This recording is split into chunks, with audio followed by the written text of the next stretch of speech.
Hey, what's up guys? Welcome to another Inform player review with me, your boy FIFA 1 HD. We are going to be looking at Inform Pedro, but before we do, it would mean a great deal to me if you would hammer that like button below, hit the subscribe if you haven't already, and if you have any questions on Inform Pedro or FIFA 16 in general, leave them in the comments. I'll be more than happy to answer those for you. So, jumping right into his stats, and one of the key areas, his attack positioning is so good, really high in that area. Acceleration very good, as well as his agility and balance. Reactions and stamina also very good.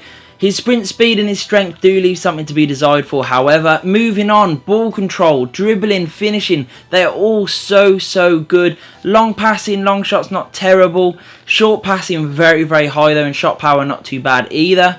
Moving on, you see he has a 5-star weak foot, 4-star skills, which is lovely, and a high medium work rate, which is phenomenal and perfect on this card.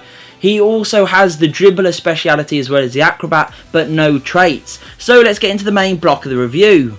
So my thoughts on Inform Pedro were that he was phenomenal, so easy to use and such a pleasure to use. You know, the first area that I'm going to talk about is his dribbling, and that's what made him so fun to use. It was easy to drift past players. You know, obviously he has got the 4-star skills, so if you're a skiller you'll enjoy using him too.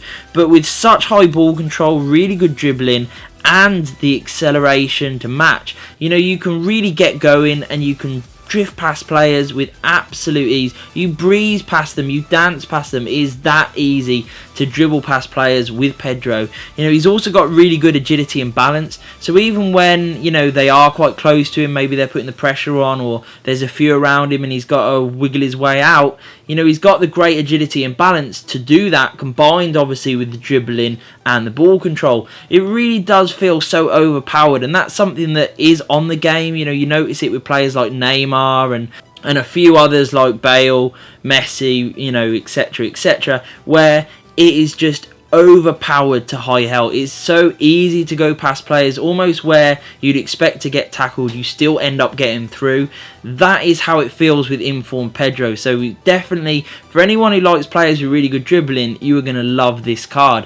When you do get the opportunities opening up because of the good dribbling, which is inevitable with Inform Pedro, you are going to be able to take advantage of his insane finishing. You know, his finishing is so good. I found him to be really good both inside the box and outside the box.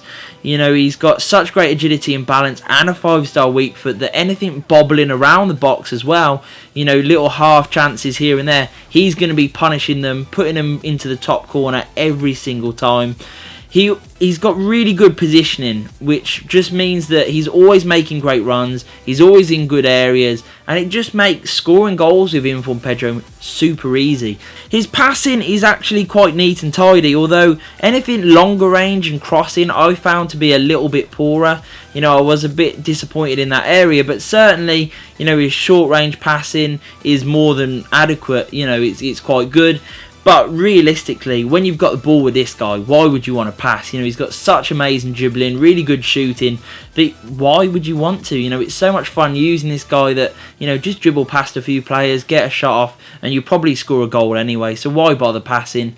His pace is another interesting area, to be honest, as his acceleration is so high and it feels really good. So over the first sort of 10 to 15 yards, he can really motor and get going.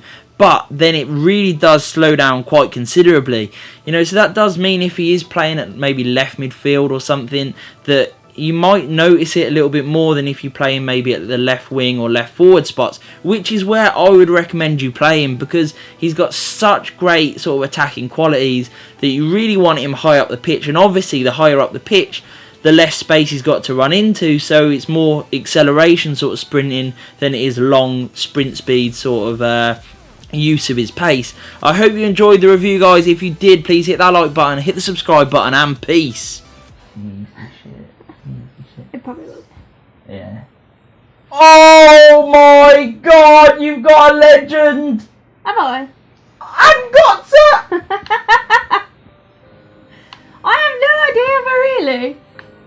Are any of these? Who is this guy? This card looks interesting. Oh. Stop with this card looks interesting. Go to the fucking front.